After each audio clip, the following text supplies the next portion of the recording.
At the bottom of the Atlantic, where sunlight has never existed and pressure can crush steel into silence, a cable no thicker than a human wrist carries the thoughts of nations. Messages, bank transfers, emergency calls, military orders, medical records, private confessions, and the endless pulse of the internet all pass through strands of glass buried beneath thousands of meters of black water. Most people imagine the modern world floating invisibly through satellites. It does not. The majority of global digital communication travels through physical cables stretched across the ocean floor. They lie in darkness between continents, unseen and almost forgotten, until one of them breaks. When that happens, the world does not hear an explosion. A screen simply stops loading. A financial transaction fails. A distant office disappears from the network. A country suddenly discovers that the digital world is not weightless. It rests on glass, and somewhere above the damaged cable, a ship begins to move. The repair vessel Meridian had spent 3 weeks waiting in port when the message arrived shortly before midnight. A major transatlantic line had suffered a sudden loss of signal, almost 900 kilometers from the nearest coast. The fault had been detected automatically. Data had vanished from one section of the route, forcing traffic onto other cables. The global network adapted within seconds, redirecting information through alternative paths. To ordinary users, almost nothing changed. But inside network control centers, engineers saw the warning immediately. One cable was dead. Others were now carrying its burden. If another line failed before the first was repaired, entire regions could experience serious disruption. The Meridian was ordered to leave before sunrise. At 3:40 in the morning, its engines came alive beneath a sky without stars. Rain swept across the harbor while technicians loaded the final equipment onto the deck. Steel grapnels, armored cable sections, optical testing instruments, pressure-resistant repeaters, hydraulic cutters, and remote-controlled underwater vehicles were secured for the journey. The crew had performed this operation many times. Yet no repair was ever routine. Every fault waited in a different depth, under a different current, above a different landscape of mud, rock, cliffs, and underwater trenches. The ocean never revealed its conditions in advance. By 5:15, the Meridian passed the breakwater and entered the open sea. The damaged line lay nearly 2 days away. During the journey, the crew received the first technical analysis. The cable had stopped transmitting at 11:47 the previous night.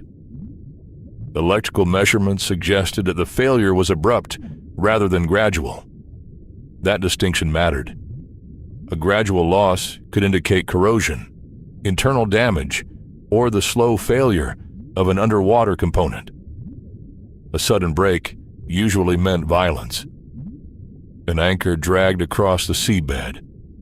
A fishing trawler cut the cable. A submarine landslide shifted the ground beneath it. Or the ocean itself moved with enough force to tear apart a structure designed to survive for decades. The engineers calculated the probable fault position by sending test pulses through the cable from both shores. The pulses traveled through the fiber until they reached the break, then reflected back. Time became distance. The darkness beneath the ocean was measured in fractions of a second. By comparing results from both ends, the team narrowed the search area to several kilometers. That was considered accurate. On land, several kilometers was a long road. At the bottom of the Atlantic, it was a point hidden beneath moving water. The Meridian carried 32 people, but only a small group would control the repair itself. The captain managed the vessel. Navigation officers held position above the fault. Cable engineers studied the damaged system. Deck crews handled machinery under dangerous tension. Subsea technicians operated the underwater vehicle. Each person depended on the others. A mistake made on the bridge could place the ship hundreds of meters away from the cable. A mistake on deck could allow a line under enormous force to snap without warning. A mistake in the testing room could send a repaired cable back into the ocean with an invisible defect sealed inside it. The work required patience, but the network waiting above demanded speed. For 48 hours, the Meridian traveled through worsening weather. The wind strengthened from the west. Waves began striking the hull at an angle, sending slow vibrations through the ship. Equipment was checked repeatedly. Every tool was secured. Every spare component was logged. Inside the cable control room, diagrams covered the monitors. The damaged line appeared as a thin route crossing the ocean, connected to landing stations thousands of kilometers apart. On the map, it looked simple. In reality, the cable changed along its route. Near shore, where anchors and fishing activity posed the greatest threat, it was protected by thick layers of steel armor. In deep water, where human activity was rare, it became lighter. The central fibers remained protected by metal, insulation, waterproof layers, and strength members. But the cable was designed to be flexible enough to rest across the uneven seabed. Within its center were glass fibers, thinner than hair. Light traveled through them, carrying information between continents. The world depended on objects too small to see with the naked eye, protected by a structure built to survive in a place humans could not remain. On the second evening, the Meridian reached the search area. The sea had turned dark gray. Low clouds erased the horizon. The ship slowed and began following the estimated cable route.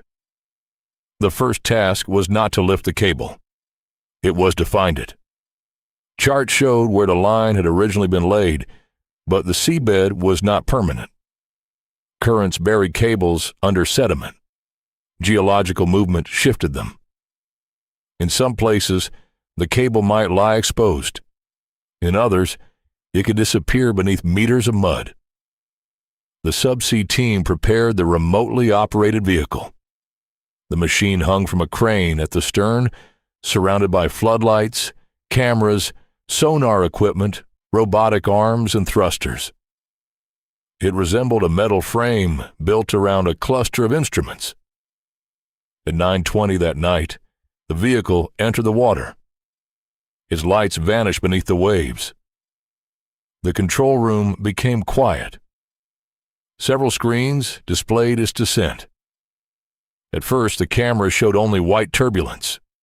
Bubbles and foam rushed past the lens as the machine moved below the surface.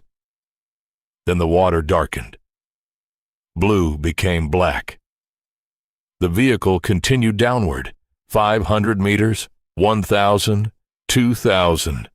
The pressure increased with every meter, yet inside the control room, the crew felt only the slow movement of the ship and the vibration of ventilation fans. The ocean separated danger from appearance. Nothing on the screens looked heavy. Nothing looked powerful. There was only darkness. At nearly 4,000 meters, the seabed appeared.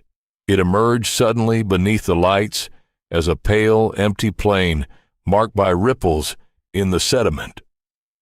Fine particles drifted through the water like ash. The vehicle moved forward slowly, following sonar data. For the next 3 hours, the crew searched. Every shadow resembled a cable until the cameras approached it.